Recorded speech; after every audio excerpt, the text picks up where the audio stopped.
നമസ്കാരം, കൊട്ടാരക്കര മീഡിയയിലേക്ക് സ്വാഗതം.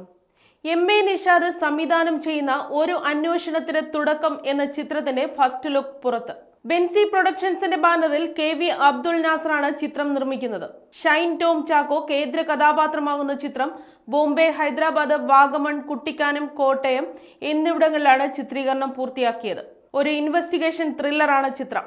എം.എ. നിഷാദിന്റെ പിതാവും ഉന്നത പോലീസ് ഉദ്യോഗസ്ഥനുമായിരുന്ന P.M. കുഞ്ഞുമൊയ്തീന്റെ പോലീസ് ഡിപ്പാർട്ട്മെന്റിലെ സേവനകാലത്ത് അദ്ദേഹം തന്റെ ഡയറിയിൽ കുറിച്ചിട്ട ഒരു കേസിന്റെ അനുമാനങ്ങൾ വികസിപ്പിച്ചാണ് ചിത്രത്തിന്റെ കഥ. ക്രൈംബ്രാഞ്ച് SP ആയും ഇടുക്കി SP ആയും ദീർഘകാലം സേവനമനുഷ്ഠിച്ച ഉദ്യോഗസ്ഥനാണ് കുഞ്ഞുമൊയ്തി. DIG റാങ്കിൽ സർവീസിൽ നിന്ന് വിരമിച്ച അദ്ദേഹത്തിന്റെ വിശിഷ്ട സേവനത്തിന് പ്രസിഡന്റിൽ നിന്നും 2 തവണ സ്വർണ്ണ മെഡൽ ലഭിച്ചിട്ടുണ്ട്.